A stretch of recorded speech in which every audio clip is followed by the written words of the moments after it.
So a lot of people have been asking about the goats. We actually sold the goats. We no longer have goats.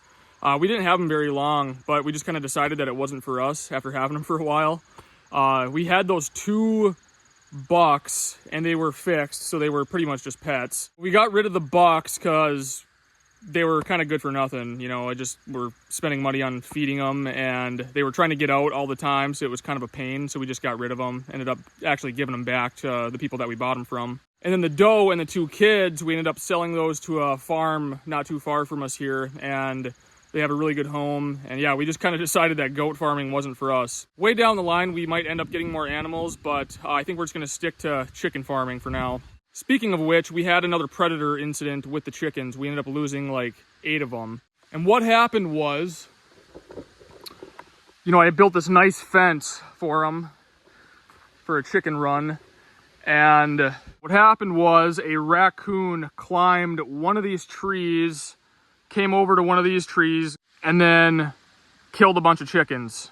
So we ended up losing quite a few of them, but we did replenish the flock. We ended up hatching some more chicks. After that happened, there was a mom who was brooding on a nice pile of eggs, and so we just left her alone, hoping that she would hatch those chicks, and sure enough, she did. So we have 11 new baby chicks. The chicks are probably about a month old now, so they're starting to feather, and yeah, they're doing really well. So it was nice to hatch 11 new chicks after that incident. So we're back up to like 20 some chickens now again.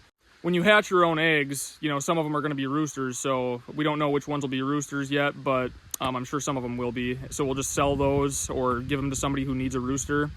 Because Bruce here, he's the king. He's a really good rooster. He does a good job fertilizing, and he's really good at protecting the flock. He did fight that raccoon and got beat up really bad. Lost a bunch of feathers.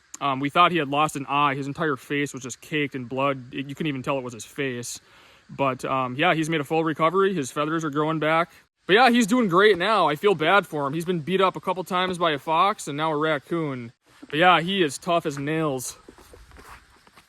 So the lighting's pretty bad in here, but this is the guest bedroom. I have it all sheeted. We're gonna run some strips on this and give these walls a little bit more character. But right now I'm gonna pop out this window. This window's 3 foot wide by 2 foot tall. I have a new window. This one is 3 foot by 3 foot, which is what we have in all of the bedrooms. So basically all I have to do is pop this window out, come down a foot, kind of reframe it, slap the new window in, and that'll be it. So we'll have a bigger window here, and then this window is gonna go right there.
You got her? Can we go that way at all? So you got it though?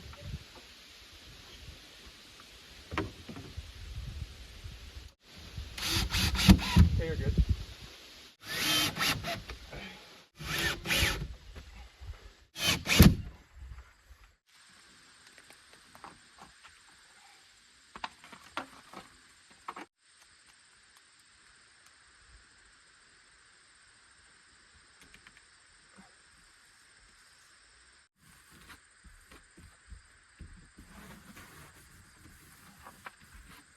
Well, it's as simple as that. This one was really easy because I already had my framing for the width. I just had to drop it down a foot. So I already had a header in there and everything, so piece of cake. This one I'll have to frame the entire thing in here. But this will bring in a lot of light into this entryway, which will be nice.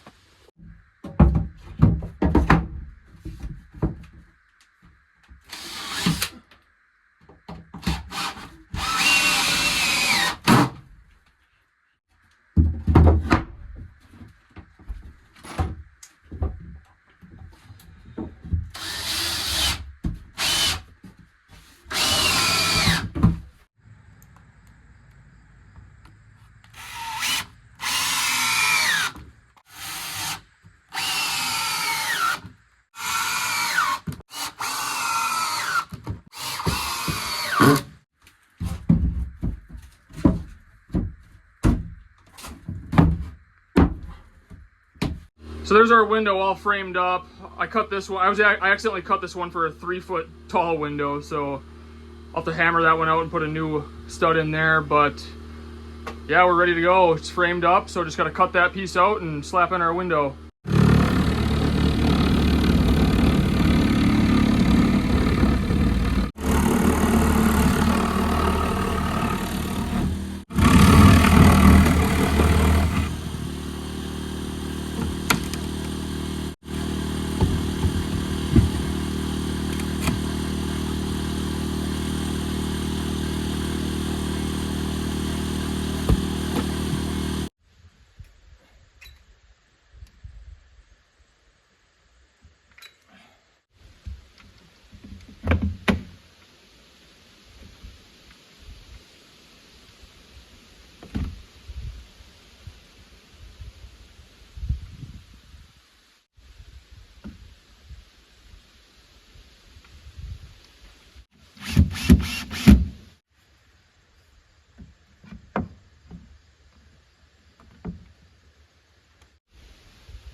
So what you're looking at here, this is Sierra and I's old bedroom, but this is gonna be the new baby room.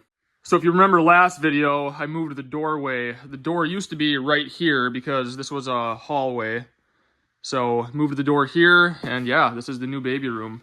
But we removed the sheetrock and went, because I had to run, do some new wiring, so I had to peel sheetrock off anyways. I had to run wire on this wall to the new addition, which is outside that wall. So instead of slapping new sheetrock up, we just took it off and went with beadboard and then this plywood. But this is the same stuff that we have in the ceiling all throughout the place. But this stuff ends up looking pretty good, especially if you add some strips. These are 4x8 sheets.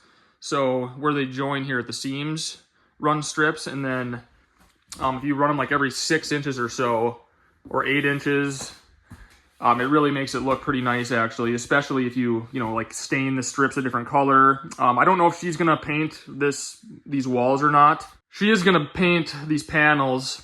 I don't know what color she's gonna go with yet, but she's kind of designing the baby room. And since we're not gonna find out if it's a boy or a girl till it's born, everything will be like a neutral color. So I'm not sure what she's gonna go with, but I'm sure it'll look good. And then this thing, this was our old dresser. we're gonna leave this in the baby room. It's kind of a nice height for changing diapers, so it'll be like a diaper changing station, and then all the baby stuff can go in these drawers. I don't have the strips for the seams here, but I am gonna go ahead and run my 2x4s up top and kind of trim out the ceiling, make it look a lot better.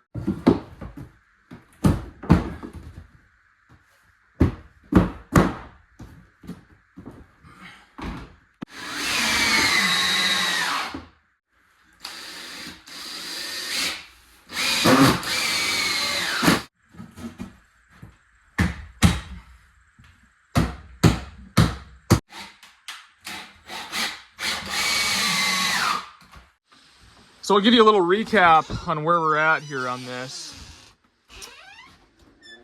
So yeah, this is the new window that I installed. And yeah, this lets in a ton of light right here, which is what we needed in this little entryway. I'm gonna get this closed up and buttoned up in here. In the next couple days, we're gonna go with the rough cut boards that we did in the addition in the entryway. So that's what this will get, and then this wall.